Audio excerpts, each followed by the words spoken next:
Yo creo que esperamos 2 minutos, Mauro. Empezamos. Entonces, 2 minutitos más esperamos.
¿Todos ven la presentación? Simón. Sí. Bien, entonces le voy a cambiar una para ver si cambio. Hola.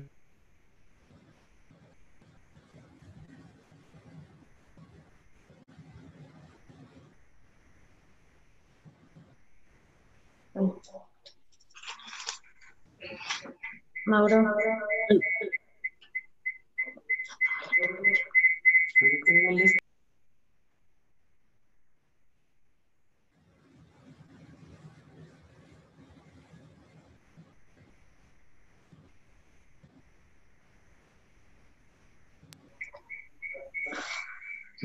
Si quieres, empieza, Mauro. Vientos.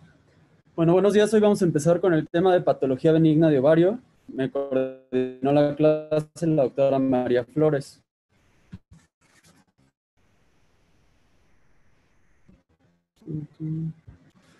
Los tumores ováricos son comunes y son encontrados de manera incidental. De manera en general, de estos, la mayor parte corresponde a neoplasias que son benignas. Las neoplasias ováricas se van a distinguir histológicamente según el tipo de célula que les dio origen. Entonces, dentro de los tumores de ovario, pueden originarse a partir del epitelio, de las células germinales o del estroma de los cordones sexuales. Estos en general, hasta el 80% van a ser de tipo benigno y la mayoría van a afectar a mujeres entre 20 y los 45 años. En la tabla del lado derecho podemos ver los principales, que es el seroso, mucinoso y el teratoma, y podemos ver que la benignidad es lo que más abunda. En el seroso el 60%, en mucinoso 80%, y en un teratoma el 96% es benigno. Ahorita vamos a ver el resto de ellos. Vamos a clasificar las lesiones benignas. Entonces, estos se van a subclasificar a su vez en función de los componentes del tumor. Tenemos quísticos, que son los cistoadenomas, los fibroquísticos, que son los cistoadenofibromas, y los predominantemente fibrosos, que van a ser los adenofibromas. El análisis internacional de los tumores ováricos va a definir a la lesión anexial como la parte de un ovario o una masa anexial que se juzga a partir de una evaluación de las imágenes de ultrasonido que son inconsistentes con la función fisiológica normal. Y en cuanto a los anexos, van a ser la trompa de falopio, el ovario, los vasos, ligamentos y el tejido conectivo que está asociado.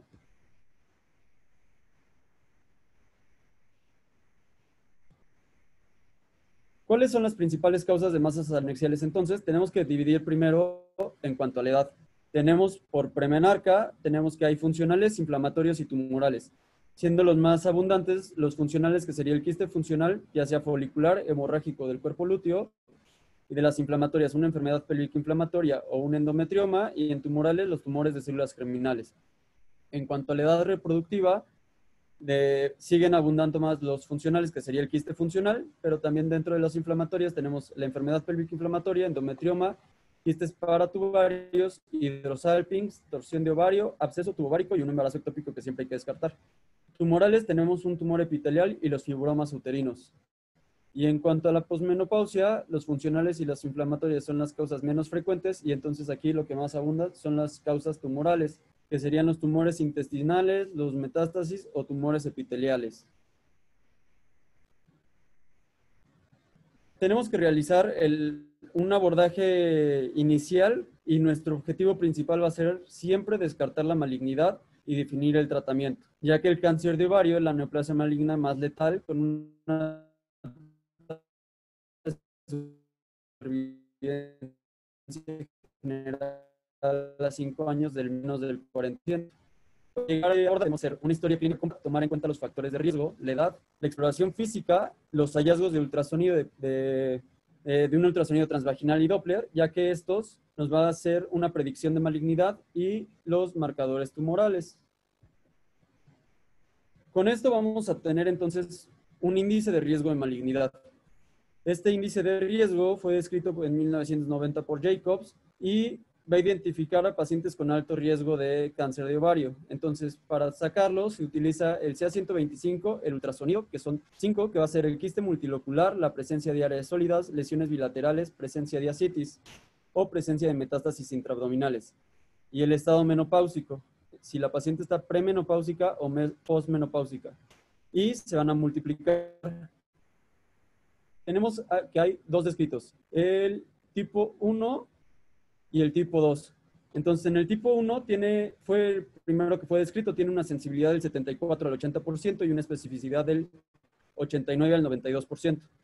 Entonces, se mejoró esto, se simplificó y se hizo entonces el índice de riesgo de malignidad tipo 2, que es el que tenemos del lado derecho.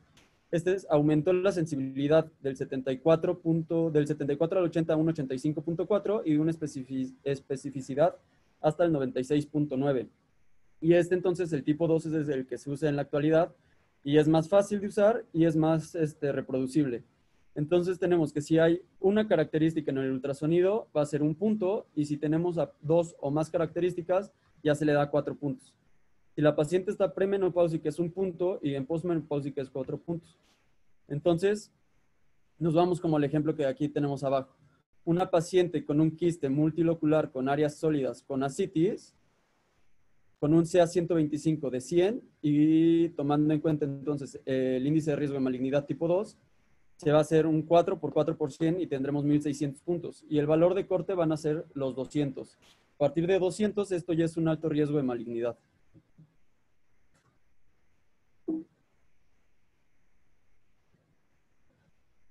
Y con este índice de riesgo vamos a tener en cuenta entonces cuál va a ser nuestro seguimiento. Si el riesgo es bajo, tomando en cuenta que tiene un índice de riesgo de malignidad menos de 25, el menos del 3% vamos a tener de posibilidad de cáncer. Entonces el seguimiento debe hacerse cada 4 meses con CA-125 y con ultrasonido por un año. Si está en un riesgo moderado, esto es entre 25 y 250, el riesgo aumenta a un 20% y se le debe proponer a la paciente una oforectomía laparoscópica. Pero si es arriba de 250, ya está en un riesgo alto y es hasta el 75%. Entonces, aquí ya se debe de un serológico para su correcta estadificación. En este artículo, es un artículo prospectivo de 100 pacientes que fue de marzo del 2016 a mayo del 2018, y su importancia es que utilizaron el score de Sazón. Este score se va a aplicar para diferenciar entre tumores ováricos benignos y malignos.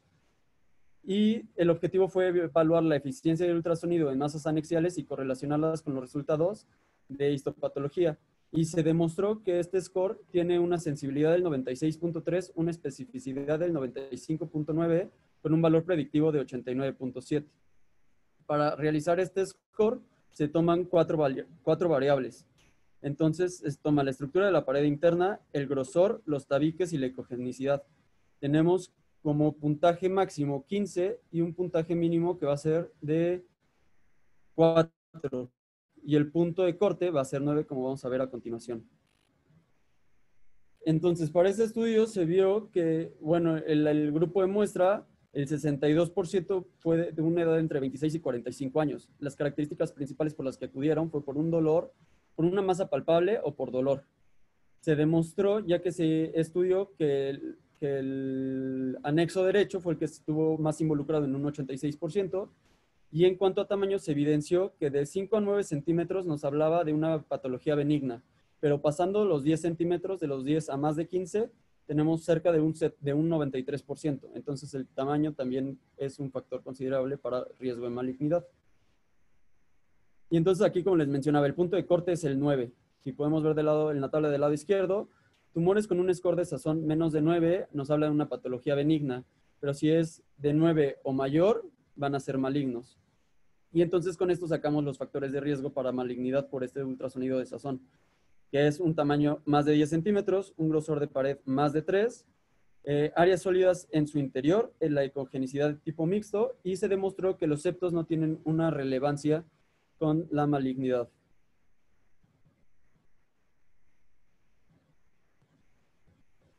El score de Sazón fue descrito para ultrasonido, pero entonces si lo pasamos a unos criterios tanto ultrasonográficos como TAC o por resonancia, tenemos los siguientes. Criterios de benignidad serían que los quistes fueran simples, el número de septos menor a 3, el grosor de la pared menor a 3, el componente sólido sería homogéneo y un tamaño menor a 4.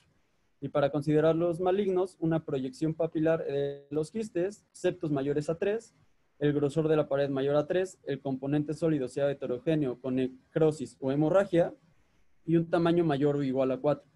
Además de que estuviera involucrada citis, depósitos omentales o peritoneales y una hiperplasia linfática.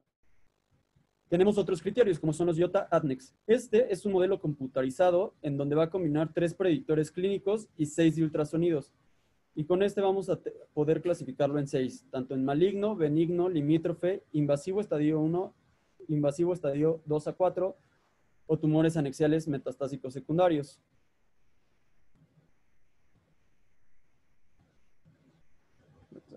En este estudio es un estudio multicéntrico en el cual tomaron a 1.509 pacientes de 10 países: Suecia, Bélgica, Inglaterra, Italia, Francia, Polonia, República Checa, China, España y Canadá, donde se reprodujo este tipo de estudio.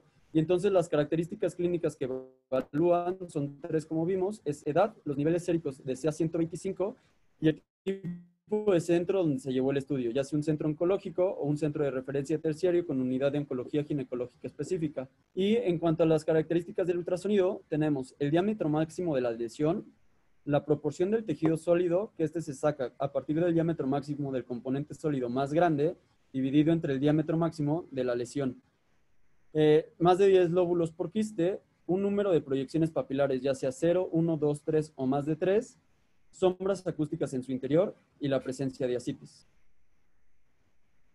Este es más difícil de sacar, pero es a través de un modelo computarizado. Entonces meten los datos y nos saca el índice. Y la versión simplificada, o las reglas simples, es maligno, va a tener una o más reglas M en ausencia de las B. Benigno va a tener una o más reglas B, pero no va a haber ninguna M. Y también tenemos lo no concluyente, que aquí va a aplicar tanto reglas M más B o no tiene ninguna. Y entonces esto va a tener una sensibilidad del 90 y una especificidad del 93%. En cuanto a las reglas B, tenemos un quiste unilocular con presencia de componentes sólidos, en el cual el componente más grande va a ser menor a 7 milímetros. Va a tener sombra acústica en su interior y la característica del tumor multilocular va a ser de tipo delgado con un diámetro no más de los 100 milímetros y no va a tener una irrigación o un flujo sanguíneo. Y las reglas M, entonces, de malignidad, va a ser un tumor sólido irregular con presencia de ascitis, al menos 4 estructuras papilares, va a ser irregular, con un diámetro máximo de 100, más de 100 milímetros, y va a contener una irrigación sanguínea.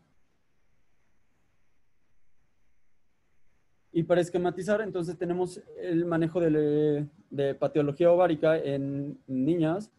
Esto puede ser entonces? Se inicia con una historia clínica y con un examen físico, se hacen estudios de imagen apropiados y vamos a ver si es un quiste simple, un quiste sólido o sólido en su totalidad.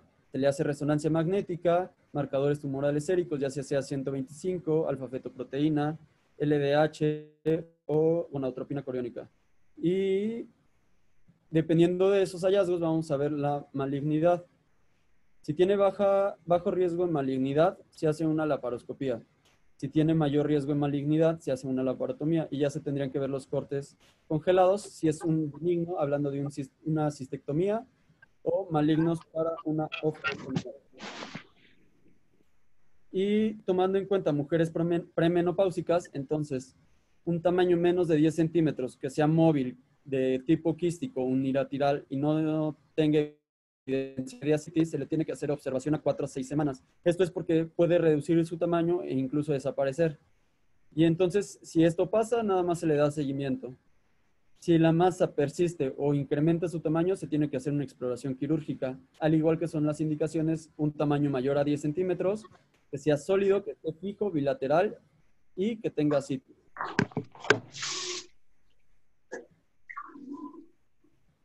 Entrando ya al tema entonces, dentro de las tumoraciones ováricas quísticas, estas son masas en los anexos que se van a encontrar en mujeres de todas las edades.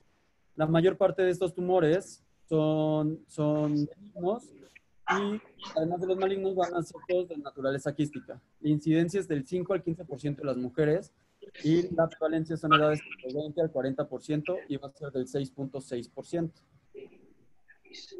Se van a dividir en quistes ováricos funcionales, como es el quiste folicular y el quiste del cuerpo lúteo, y los quistes ováricos benignos, que es el endometrioma, el teratoma pero maduro o quiste dermoide, el cistadenoma mucinoso, el cistadenoma seroso, el fibroma y los tumores de Brenner.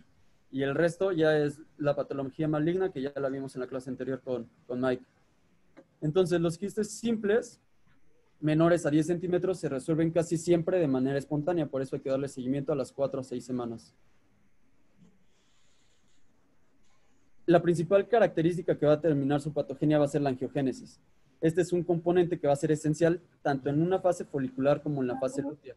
Creo que la doctora quiere decir algo.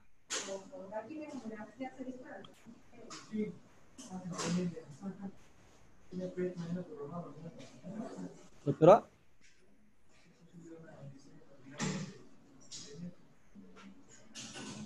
Puso un mensaje en el chat.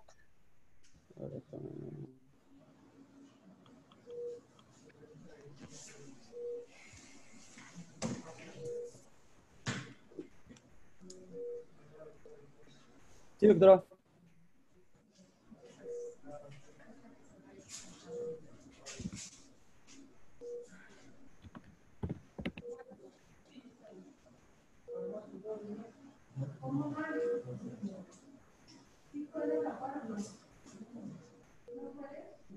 Y si no, síguele. Le contesté, pero...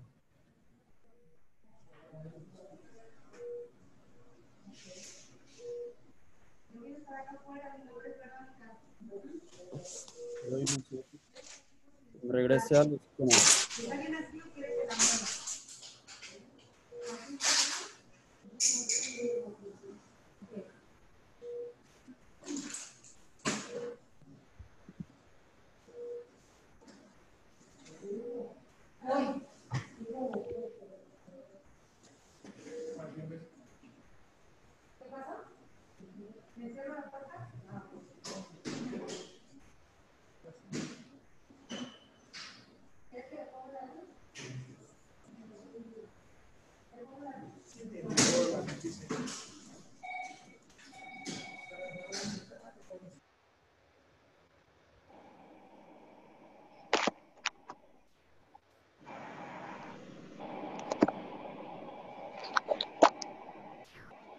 María, creo que no te escuchamos.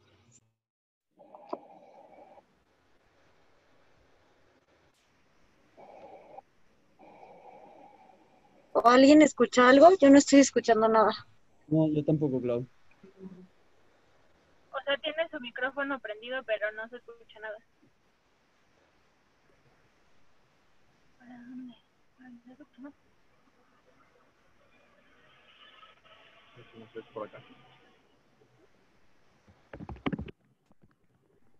María,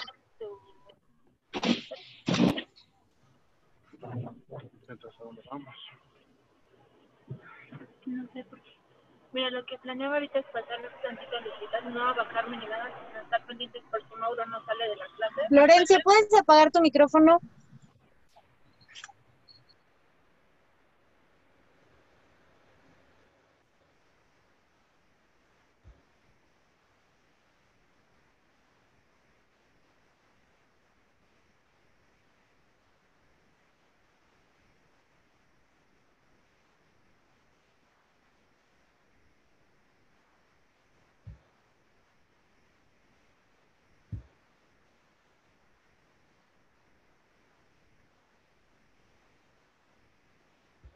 ¿Le sigo, Clau?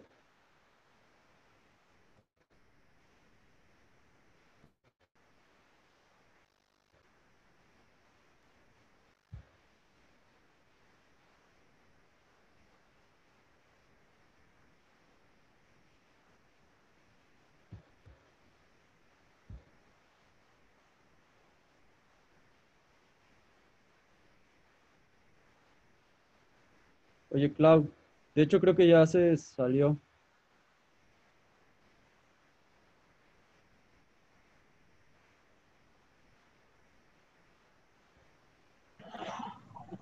Pues a ver, continúa, Mauro, y ahorita vemos qué pasó. Va.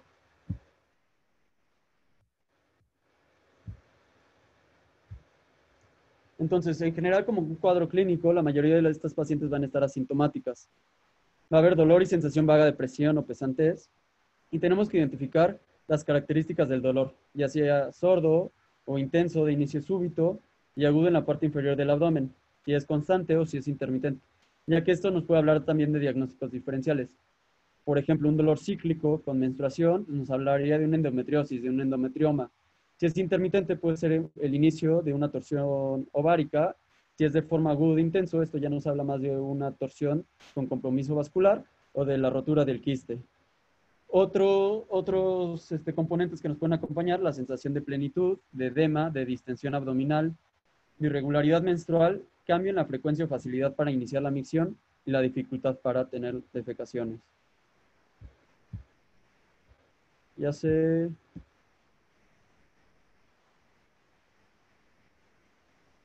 Ya está la doctora.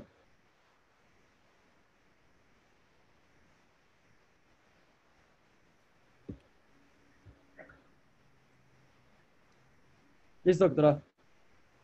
Perdón, es que me sacó esta cosa. Si quieres, síguete y al final nos regresamos para no quitarte tiempo. Realmente es como para hacer un mini resumen de lo antes que habían dicho, pero síguele y al final platicamos.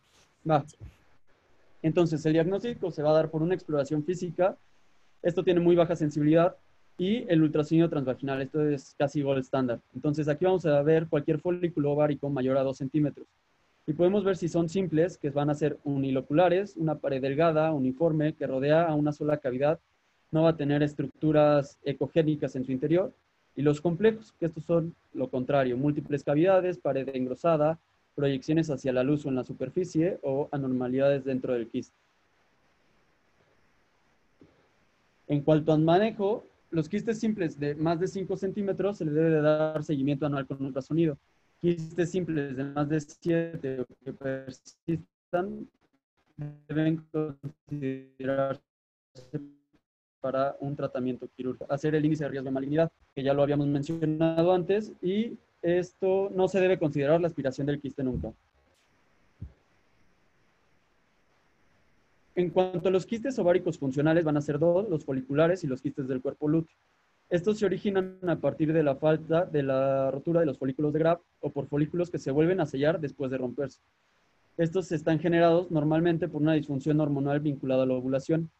Los principales factores de riesgo es el tabaquismo, el uso de los anticonceptivos orales, uso de progestágenos y el tamoxifeno. El ultrasonido transvaginal, de manera típica, se van a ver lesiones redondeadas anecoicas, hipoecoicas con pared delgada, regular y sin componente sólido. El tratamiento, si el paciente está asintomática, la observación. Si persiste, ya sería un tratamiento quirúrgico. Los quistes ováricos neoplásicos benignos van a ser los teratomas. Este va a contener cualquiera de las 3 capas germinativas. Teratoma viene del griego teratos, que es una pesadilla, un monstruo, y eloma, que es hinchazón o un tumor. Y también se les denominan los quistes dermoides. Entonces, de forma típica, estas capas van a formar tejidos que son ajenos al ovario y poseen una estructura desorganizada. Pueden contener pelo, grasa, hueso, dientes, músculo, cartílago. El teratoma inmaduro es neoplasia maligna, esa ya la vimos antes, y el que nos interesa aquí en este tema es el teratoma maduro. Esta es una neoplasia benigna y va a contener, como vimos, las 3 capas germinativas, pero ya maduras. Se va a clasificar en teratomas quísticos maduros, sólidos maduros, fetiformes o homúnculus y monodérmico. Estos van a comprender alrededor del 10 al 25% de las neoplasias ováricas y el 60% de las neoplasias ováricas benignas en pacientes en edad fértil. Suelen ser unilaterales, un 85 al 90%, y solo bilaterales en el 10 al 15% restante. Las paredes están firmes de los teratomas quísticos maduros y esto les van a conferir una forma regular, redondeada u ovoide en la que son raros los lóbulos. Van a crecer lentamente y llegan a medir aproximadamente entre 5 a 10 centímetros. En cuanto a su histología, va a estar revestido por epitelio escamoso queratinizado y va a contener numerosas glándulas sebáceas y sudoríparas. Como ya mencionamos varias veces, va a contener pelo y secreciones grasas. El cariotipo prácticamente de todos los teratomas benignos es 46XX. Únicamente entre el 1 al 3% va a malignizar, por lo general en mujeres mayores a 40 años, y estos cánceres van a comprender el 1%. Y pues también aquí el 80% de estas neoplasias malignas ser carcinoma, una complicación ya sea por rotura o por torsión que va a generar un dolor agudo en el 3 al 6%. El diagnóstico por ultrasonido transvaginal, vamos a ver las siguientes características. La punta de iceberg, que es un signo que es creado por las interfaces ocogéneas amorfas de la grasa, pelo y tejido en el primer plano, y en el segundo van a estar las estructuras que están por detrás. Entonces esto da esta imagen de punta de iceberg.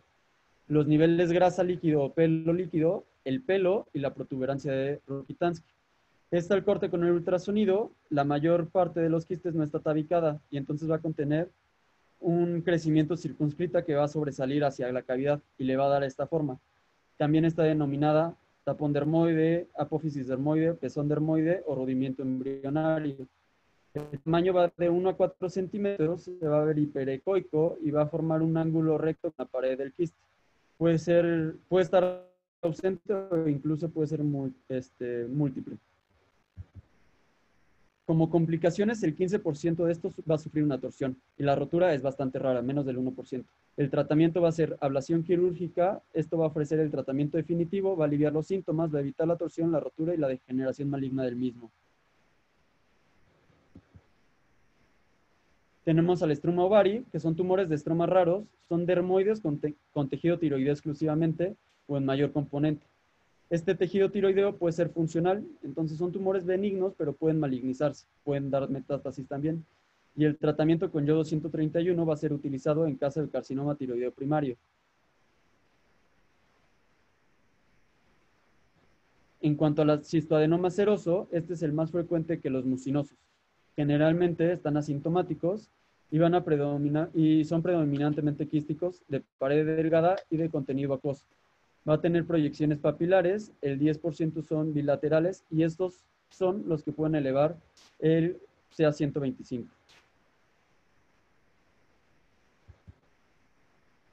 Y el cistoadenoma mucinoso. Este es un tumor epitelial benigno en un 80%, la edad de incidencia es entre 30 y 50 años.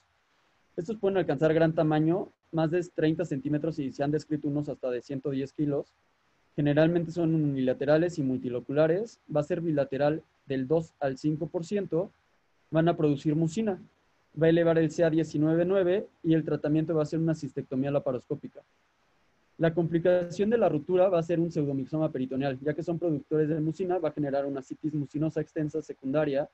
Entonces, este tipo de pseudomixoma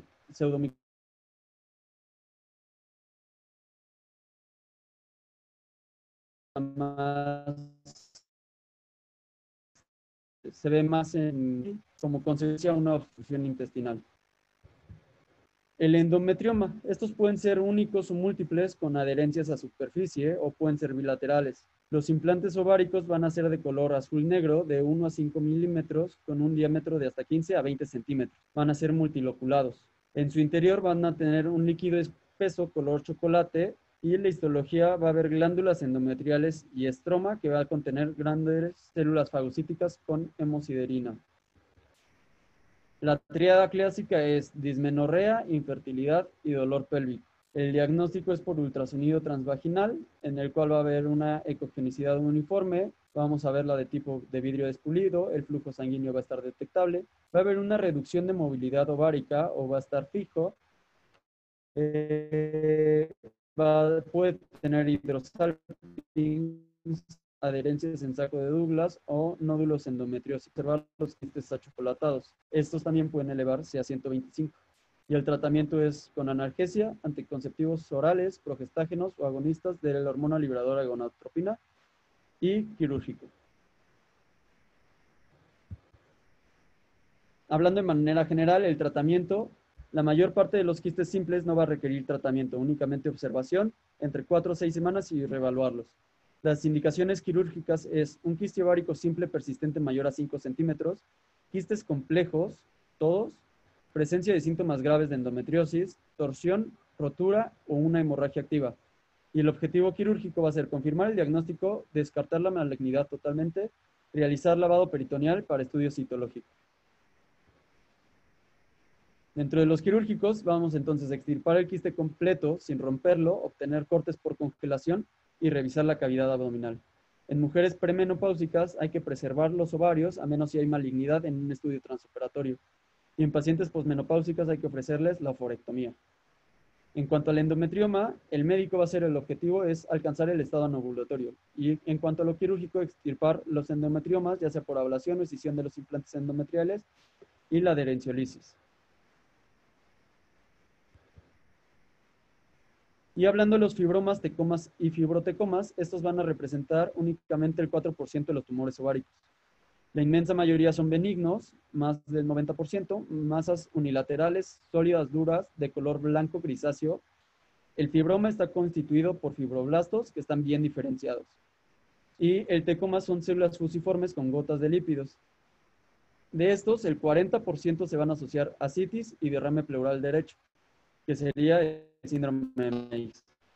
Y esto se va a solucionar tras la resección tumoral.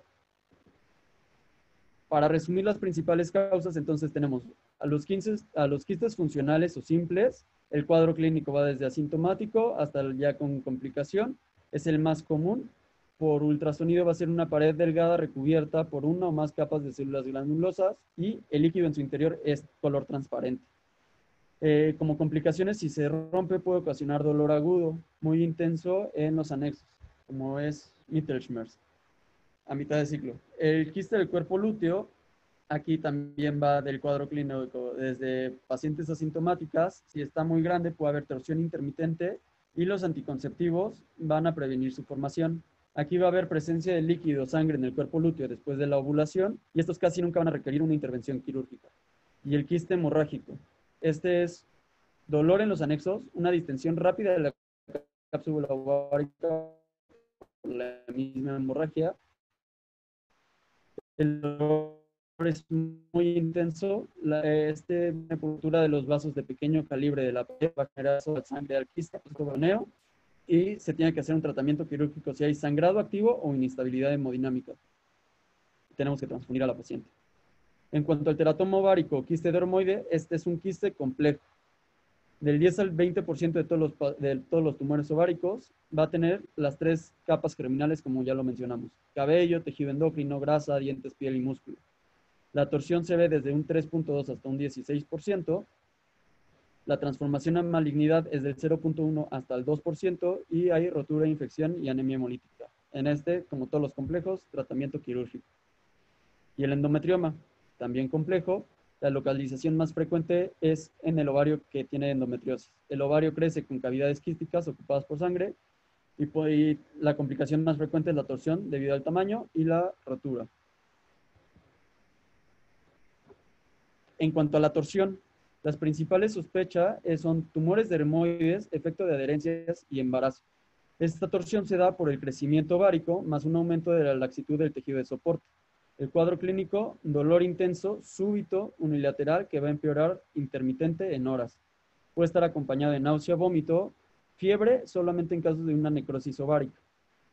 El diagnóstico es con un ultrasonido tipo Doppler, pélvico, donde se va a demostrar hipertrofia ovárica al doble de su tamaño con una obstrucción del drenaje venoso, linfático o arterial.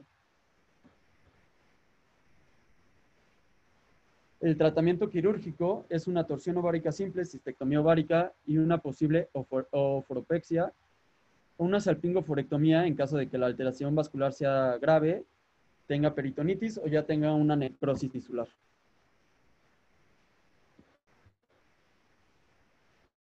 Y siempre debemos de descartar un embarazo ectópico. Entonces, esta es la implantación de un óvulo fecundado en cualquier tejido distintivo de la pared uterina. La prevalencia en mujeres dentro del servicio de urgencias con dolor y hemorragia del primer trimestre va del 6 al 16%. En promedio, se da este tipo de dolor 7 semanas después del último periodo menstrual. Los factores de riesgo es una lesión tubárica previa en cualquier origen, una ligadura previa de trompas, presencia de adherencias o un proceso inflamatorio intraabdominal y una fertilización in vitro.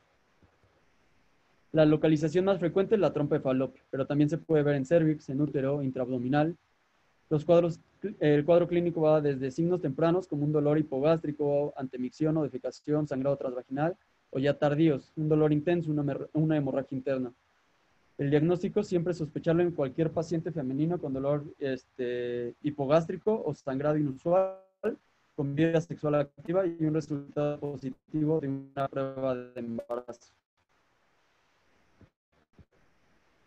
El ultrasonido transvaginal nos va a hablar de la presencia de un saco gestacional en trompas de Falopio. La gonadotropina coriónica humana va a estar mayor a 3000. Esto va a descartar un embarazo intrauterino. Podemos ver signo de Colen, que es la equimosis periumbilical que va a indicar una ruptura. El diagnóstico va a ser, si es un diagnóstico incierto, repetir los estudios o la paroscopía, dependiendo de cómo encontremos a la paciente. Y el tratamiento puede ser médico o quirúrgico. Médico, en este caso podemos dar metrotexate y va a interrumpir el desarrollo embrionario, o quirúrgico si hay evidencia de ruptura de sangrado activo. Se le propone salpingostomía, que es la incisión y retirar el tejido gestacional, o la salpingectomía, que ya va a ser extirpar la trompa afectada. Y esto nos va a generar una infertilidad entre el 10 y el 15%. Y eso sería todo. Súper. A ver, entonces, lo que quiero hacer es como un mini resumen, pero no sé si me escuchen bien. A ver, me voy a... Ya lo escuchamos, doctora. Ok, voy. ¿En esa? O sea, siento que la clase, la verdad, está súper bien, está súper completa, pero lo que quiero es como más o menos que nos quede claro qué es lo que vamos a hacer. O sea, suponiendo que llega una paciente a urgencias, lo primero que voy a hacer es, uno, ver qué edad tiene, porque eso me importa muchísimo, porque ya lo platicamos, ya lo expuso Mauro, que no, o sea, no vamos a pensar en un cáncer de ovario en una chavita de 15 años, ¿no? Generalmente es en pacientes mayores a 63. Ajá, exacto, ese está perfecto también. Y vamos a pensar en un quiste folicular, en un cuerpo lúteo si es que la paciente está embarazada, etcétera. Entonces, la edad es algo súper importante en el que nos tenemos que guiar, ¿ok? ¿Qué más? La clínica. La clínica a mí me parece súper importante porque nos puede dar mucha información acerca de en qué estamos, o sea, como en qué terreno estamos parados, ¿ok? Porque si es un adolescente o es un niño, pues puedo pensar que de acuerdo a la edad que ya les había dicho, por ejemplo, en uno de células germinales, pero también puede ser una torsión ovárica en una adolescente, etcétera. Entonces, siempre es bien importante preguntarles 3 cosas en estas pacientes que tienen masas anexiales. Dolor, si tienen dolor pélvico, si presentaron sangrado transvaginal, que eso me importa bastante. ¿Por qué? Porque si tienen sangrado transvaginal y tienen una masa anexial, yo en lo primero que voy a pensar es en un ectópico, ¿ok? Y eso lo tengo que descartar. Si tiene como alteraciones hormonales, me empieza a decir que, es que he notado que me ha salido más vello, o etcétera, etcétera. Entonces voy a pensar en uno de células estromales que está produciendo un aumento de estrógenos, etcétera. El endometrioma va a ser una paciente que va a tener dolor, o sea, dismenorrea o incluso dispareunia, ¿ok? Son pacientes que generalmente les duele muchísimo cuando tienen relaciones o que están teniendo menstruaciones y cada vez les duele más, y eso me guía un poquito a que yo pueda sospechar de endometriosis. Una paciente con una torsión anexial, pues obviamente la paciente que va a tener dolor súbito, que va a estar acompañado de náusea, vómito. Si una paciente tiene fiebre o tiene descarga vaginal, o sea, un flujo que huele feo, etcétera, yo pensaría en un absceso. Por eso les digo que realmente la clínica es muy importante. Otra cosa que me ha pasado y ahí en el ABC, o sea, que nos hablan de urgencias y ya valoraron a una paciente y al final como que le tomaron TAC, resonancia, etcétera, y descubrieron que había una masa anexial, siempre, siempre, siempre tienen que hacer un ultrasonido. Y tiene que ser un ultrasonido transvaginal y transabdominal. ¿Por qué? Porque por el transabdominal nos va a dejar ver si la masa es mucho más grande y el transvaginal nos va a dejar ver el interior, o sea, ver si está tabicado o no, si está pegado a alguna estructura. Por ejemplo, los endometriomas a veces se pegan al útero. Entonces nos va a dejar ver todo eso, pero siempre, siempre hacerle un ultrasonido transvaginal. Una paciente no puede entrar a quirófano, no la puedo operar si no está valorada con un ultrasonido. Si no me queda claro con el ultrasonido, entonces ya voy a pasar a una resonancia magnética, etcétera, etcétera, todos los estudios que le tenga que hacer.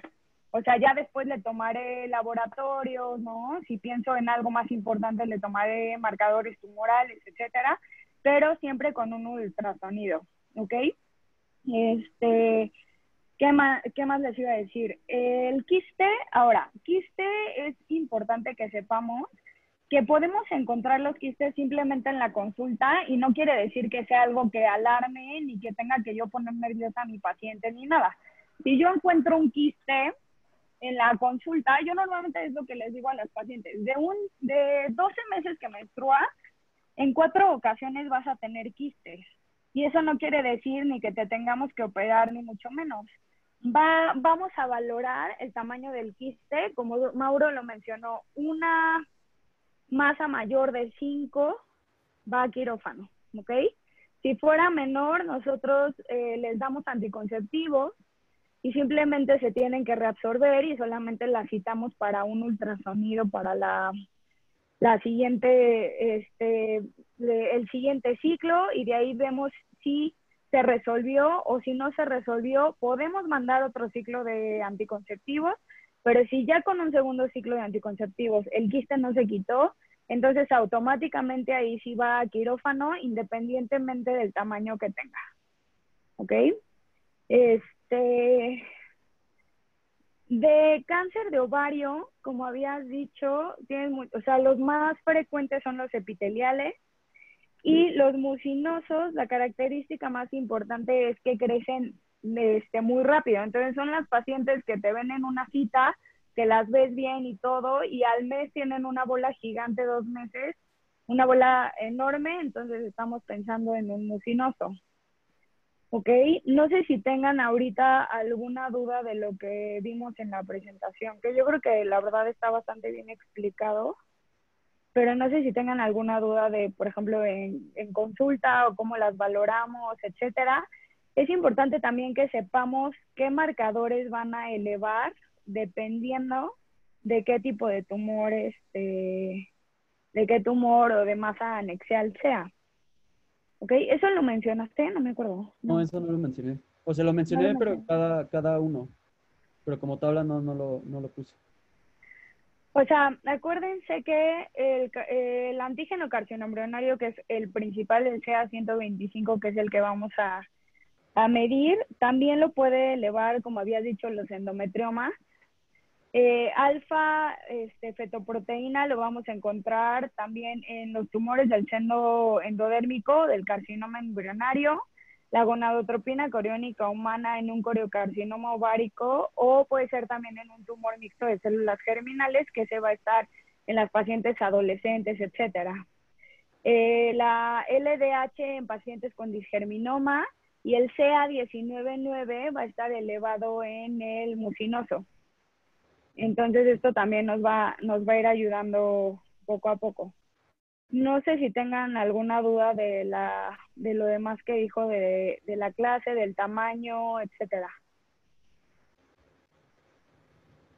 ¿Alguien tiene alguna duda?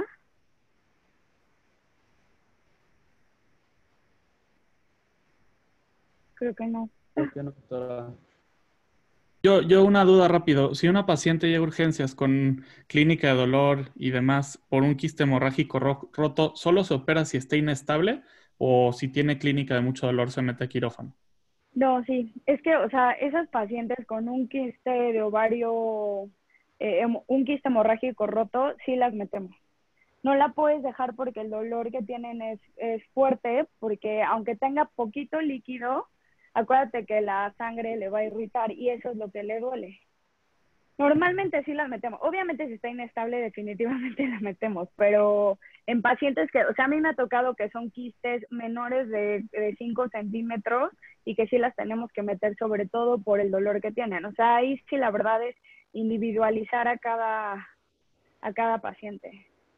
Va, mil gracias. ¿Va? Acordarse Yo tengo una también. pregunta. Sí, sí. Oye, en cuanto así a características específicas que tú nos digas, como si ven eso es mayor riesgo de malignidad aunque la paciente esté joven. Ah, pues si está aceptado, o sea, eso es un riesgo de malignidad, que por ejemplo, o sea, que se vean las paredes, eso lo puso Mauro en una, exacto, si está aceptado, de qué tamaño son las paredes, menor o mayor de 3 milímetros, cómo se ve por dentro también es súper importante, pero también te puede guiar mucho por la edad y sobre todo ahí sí por los marcadores tumorales. O sea, porque va a haber señoras, por ejemplo, de 50 años, que yo voy a ver una masa mayor a 5 y voy a decir, híjole, no, yo pienso que igual y puede ser cáncer, y toman los marcadores tumorales y todo está bien y simplemente, o sea, no tiene que ser a fuerza un cáncer, pero si tú vas viendo las características de malignidad importantes, ahí sí tenemos que son los tabiques que dijimos, o que ves la masa como irregular, o que se ve como fijo, también esos son datos de malignidad que nos pueden hacer pensar en un cáncer de ovario.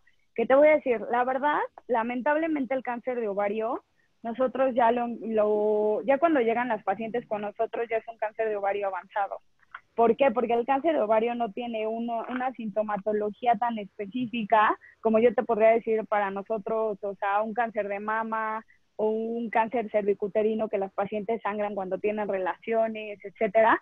Las pacientes con cáncer de ovario llegan súper avanzadas porque son pacientes que empiezan con distensión abdominal, empiezan con estreñimiento, diarrea, etcétera, y piensan que es algo del estómago, que no es como tan importante, ¿eh? Y ya cuando llegan, para que las revises por un cáncer de ovario, ya está súper avanzado, por eso la mortalidad es tan alta, porque ya llegan en etapas muy avanzadas. O sea, si tú le encuentras a una paciente un cáncer de ovario en etapa temprana, sería así como muchísima suerte. ¿Qué más? Los más frecuentes es lo que ya habíamos dicho, o sea, los epiteliales serosos van a ser hasta en el 80%, los mucinosos que son los grandes, de células claras, el tumor de Brenner, tumores borderline, los tumores que ustedes saben que van a que van a tener metástasis hacia ovario, que pueden ser los de ustedes que ven cáncer gástrico, etcétera, también es importante que los tengan en cuenta. Ok, ¿qué más preguntas? O sea, básicamente que se guíen mucho por la clínica, que no todas las masas anexiales se meten a quirófano y que no todas son tumores, ¿no? O sea, es muy frecuente que nosotros en la consulta encontremos pacientes con quistes. Eso es súper, súper frecuente y simplemente lo mides, ves si le causa dolor o no, si tiene líquido libre en fondo de saco o no, y ya en base a eso tú decides cómo tratarla. ¿Tienen alguna duda extra?